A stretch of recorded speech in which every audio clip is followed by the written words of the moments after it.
In this video, I want to talk about how you can put in referral code on Temu.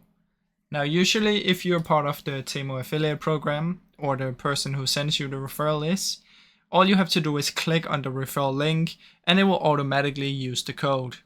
So you don't really have to do anything else besides clicking on the referral link that your friend or whoever you're getting it from sends you. But if you have some other sort of code, what you can do is go to your profile here and you will find coupon codes and you can try and put the code in here. Now, you can also go to your checkout. If you press checkout here, there will be a coupon code right here that you can select after you press checkout. So these are the three ways that you can enter the code.